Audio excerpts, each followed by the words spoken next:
යයි මනමාල මහත්මිය වාඩි වෙන්න. හරි.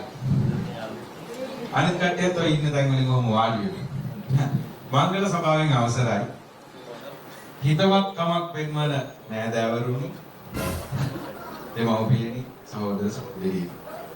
ඇත්තටම මේ මගුල් ගෙදර ගාවන් පස්සේ මේ කතාවක් කරන්න කියලා මට බල කරන එක තරම් මගේ ජීවිතේ අකමැති දෙයක් තව නැහැ. හැබැයි මම අද මෙතන දෙවෙනි මනමාලය විදියට කතාවක් කරන්න මෙපේ. ඒක නිසා අකමැත්තෙන් වුණත් මම මේ කතාව කරන්න පොරොන්දු වුණා. විශේෂයෙන්ම කියන්න ඕන මේ විවාහය කියන්නේ බොහොම ලොකු අනතුරක්. නේ? විවාහය කියන්නේ මේක හරියට මේ මෝටර් බයිසිකලයක් පැදගෙන යනවා වගේ තමයි.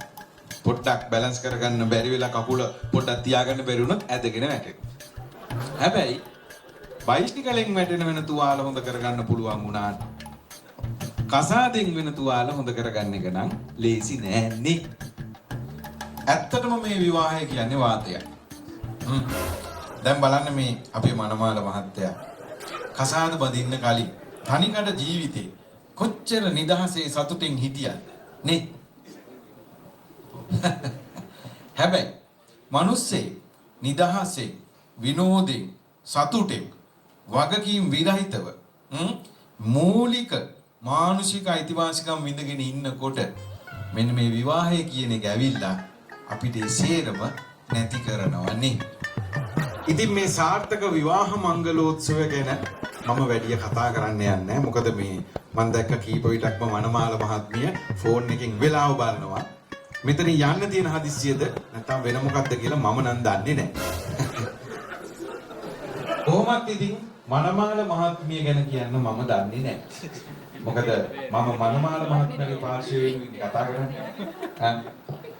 ඉතින් ඒක නිසා මම අපේ මනමාල මහත්මිය ගැන කියන්නම්. මනමාල මහත්මිය ගැන කියනවා නම් මේ මනමාල මහත්මයාගේ අද කියලා විශේෂත්වයක් නැහැ. මේ මනමාලකම කවදත් එකයි. මොකද ඒක මට හරියටම කියන්න පුළුවන් මනමාල මහත්මයාගේ පාසල් කාලේ හිටපු මිත්‍රයෙක් විදියට නේ.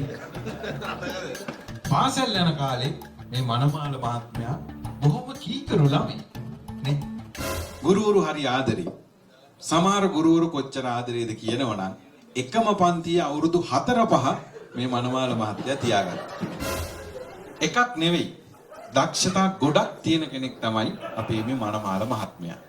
ලොවෙන් එකෙක් එක් දෙයකට වෙයි සමත කියන අල කියවන්න මුඛවැටිතුමාගේ වැකිය බොරු කරපු කෙනෙක් තමයි මේ අපේ මනමාල මහත්මයා. මොකද කියනවනම් මේ මනමාල මහත්මයා රස්සාවල් 100 ගාණක් විතර කරලා ඇති එකකට එකක් වෙනස්. එක රස්සාවක් මාස 2කට වැඩිය මනමාල මහත්මයාට කරන්න බෑ.